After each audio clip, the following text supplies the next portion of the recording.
लाल किले की मेहराबें और मीनारें इतनी खौफजदा तब भी नहीं थी जब इनकी सरपरस्ती शाहजहां और औरंगजेब जैसे शासकों के हिस्से थी।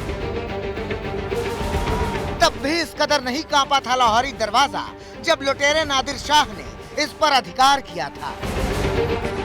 नहीं हुआ था इतना तांडव दिल्ली दरवाजा, पानी दरवाजा और चट्टा चौक पर दीवाने आम और दीवाने खास में नहीं भर गया इतना खौफ। लाल किले का बलुआ पत्थर सिसक उठा उस दस्तूर पर जो उपद्रवियों ने कल किया। तड़प उठा लाल किला अपने ही लोगों को अपने ही छाती पर कील ठोकते देखकर। 20 घंटे गुजर चुके हैं, ऐसे में उन तस्वीरों को देखना और समझ लेना बेहद जरूरी है कि उपद्रवियों ने किस तरह का तांडव यहां पर मचाया हुआ था। ये सुरक्षा का कक्ष है, पूरी तरह से अंदर तोड़फोड़ की गई। दूसरी तरफ ऑडियो गाइड आप देख रहे हैं, उस कमरे को भी पूरी तरह से नुकसान पहुंचाया गया। और यहां पर इस समय कुछ लोग हैं, उनसे बातचीत करते हैं। ये लोग दरअसल कितना नुकसान इस पूरे एरिया को हुआ है इसके बारे में ये लोग एक एक करके तमाम रिपोर्ट्स तैयार कर रहे हैं। अब तक कितने नुकसान का यहाँ पर अनुमान लगाया है आप लोगों ने? मैम अभी कंप्लीटली हमारे तो कुछ सामान बचा ही नहीं। इसमें हमारी 50 के आसपास 50-60 के आसपास मशीन्स थी और किस तरह की मशीनें थी? इंस्ट्रूमेंट्स थे, ऑडियो गाइड मशीन्स और 100-200 के आसपास हेडफोन्स थे। हम लोग का कैश बॉक्स था, कोई भी इक्विपमेंट कुछ नहीं बचा। उसका क्या काम होता था यहाँ पर? यहाँ पे मैम जितने भी विजिटर्स आते थे वो उस चीज़ को यूज़ करके रेड फोर्ट की इन्फॉर्मेशन हासिल करते थे। और वो सब कुछ तोड़ दिया, मतलब कुछ भी नहीं बचा। तो तस्वीरें हैं, अपने आप में उनके गुनाहों की पूरी कहानी बयां करने के लिए काफी है। भला कोई किसान ऐसा होगा जो अपनी ही राष्ट्रीय संपत्ति को, अपनी ही धरोहर को नुकसान पहुंचाए? आइए जरा आगे चलते हैं, लाल किले के उस द्वार तक आपको लेकर चलते हैं जहां पर सबसे ज्यादा नुकसान हुआ। किस तरह से उपद्रवियों ने ऐसा तांडव मचाया कि न सिर्फ ये जो सिक्योरिटी गार्ड सुरक्षा में तैनात होते हैं, ये जो सुरक्षा के ऑफिसर सिक्योरिटी देने के लिए यहाँ पर तैनात होते हैं, उनके साथ भी जिस तरह की तस्वीरें सामने आई उसने पूरे देश को हिलाकर रख दिया है। लाल किले की गलियां गर्दिश में थी, कुचला जा रहा था भारत का अभिमान, भारत का सम्मान, भारत के अरमान। लाल किले के लाहौरी दरवाजे के नीचे ये वही जगह है जहां लगभग 24 घंटे पहले यहीं 2 पुलिसकर्मियों को सैकड़ों उपद्रवियों ने घेर लिया और यहीं दीवार से चिपके अपनी जान की भीख मांग रहे थे, हाथ जोड़े हुए। और इसके साथ ही अब हम उस खाई में हैं जिस खाई में पुलिस वालों ने उपद्रवियों के हमलों से बचने के लिए यहाँ कूद कूद कर अपनी जान बचाई। लगभग 25 फीट ऊंचा ये एरिया है जिसमें ऊपर सड़क है जहाँ से लोग लाल किले के लाहौरी दरवाजे में दाखिल होते हैं। ऊपर वहाँ जाने की गैलरी है जहाँ प्रधानमंत्री राष्ट्रध्वज फहराते हैं। अब हम उस तरफ चलते हैं जहाँ पुलिस वालों के अभी भी टोपियाँ, वर्दियों के कुछ हिस्से, कुछ उनके आई कार्ड, कुछ उनके आधार कार्ड यहाँ अभी भी उस घटना की गवाही दे रहे हैं।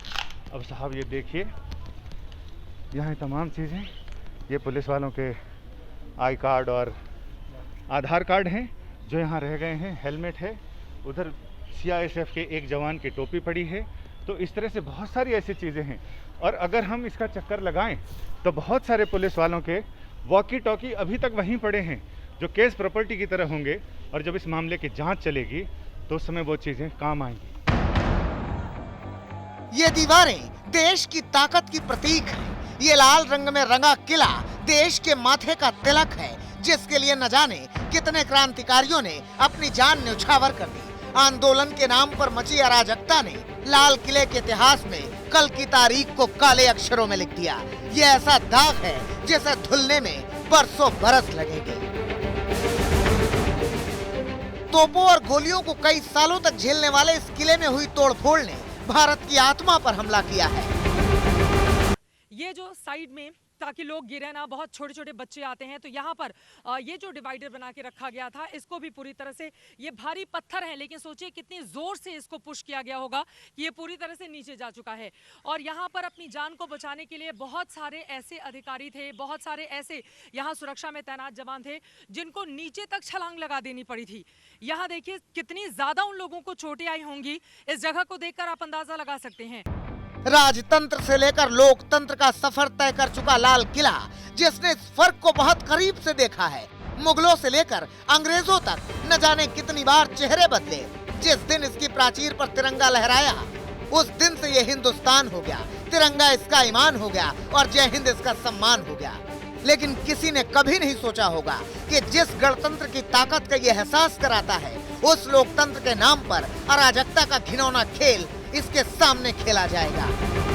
किला देखने के लिए आते हैं तो यहीं पर खड़े होकर लाइन लगाकर कतारों में वो टिकट खरीदते हैं, लेकिन यहाँ पर देखिए कांच की जितनी भी यहाँ पे ग्लासेस लगी हुई थी, जितनी भी विंडो थी, उसको किस तरह से नुकसान पहुंचाया है, बिल्कुल भी नहीं छोड़ा। ऐसा लग रहा था कि सब कुछ तहस नहस कर देने के इरादे से यहाँ पर आए हुए हैं उपद्रवी। क्या किसान ऐसे होते हैं? क्या किसान नेता ऐसे होते हैं? आखिर ये कौन लोग थे? ये कहां से आए थे जो सब कुछ यहाँ पर बिगाड़ कर चले जाना चाहते थे? लाल किले के आसपास की जितनी भी चीजें हैं, जो कुछ भी आप देखेंगे, हर जगह काफी ज्यादा नुकसान पहुंचाया गया है, जिसकी भरपाई कब होगी अपने आप में बड़ा सवाल है। आप देख पा रहे हैं कांच के बिखरे हुए टुकड़े, चाहे ये ऊपर हो, ये जो टिकट काउंटर, या फिर जमीन पर अगर हम देखेंगे, हमारे कैमरा पर्सन अजय के नीचे, पैर के नीचे देखिए, यहाँ पर कोई खड़ा भी नहीं हो सकता अगर वो ढंग का शूज पहन के यहाँ पर नहीं आए। इस तरह की स्थिति पैदा करने वाले ये कौन से लोग थे? अपने आप में बड़ा सवाल है। किसान संगठनों की ओर से निंदा तो की जा रही है पूरे मामले की, लेकिन निंदा करने मात्र से क्या हो जाता है? देश की इस तरह की संपत्ति को नुकसान पहुंचाने वाले ये कौन से अराजक तत्व थे? उनका क्या मकसद था? तमाम ऐसे सवाल हैं जिनको लेकर लगातार इस देश में सवाल जवाब किए जा रहे हैं, लेकिन यकीनन ऐसे लोगों को पकड़कर जब तक उन्हें सबक नहीं सिखाया जाता है, तब तक ये जो तस्वीरें लाल किले से निकलकर सामने आ रही हैं, ये अधूरी रहेंगी और इंसाफ बाकी रहेगा, क्योंकि किसान ये कतई नहीं हो सकते। और अगर ये उपद्रवी हैं जिनका मकसद खतरनाक था, तो फिर उनके खिलाफ वैसी ही कार्रवाई होनी चाहिए। कल की तारीख लाल किले के स्वर्णिम इतिहास के पन्नों में जुड़ी एक काली तारीख है। आखिर इस अध्याय को लिखने वाला कौन है? कौन है गुनहगार? किसकी है जिम्मेदारी? हिंदुस्तान के अंदर किले में घुसकर अराजकता फैलाने की हिमाकत कैसे हो गई? तिरंगे के आगे कोई और झंडा फहराने की हिम्मत कहां से आ गई?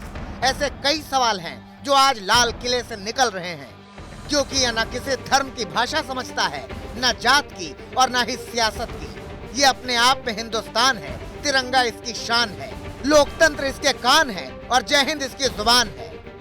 लाल किला आज जवाब मांग रहा है। मिलन शर्मा और अरविंद ओझा के साथ संजय शर्मा, दिल्ली।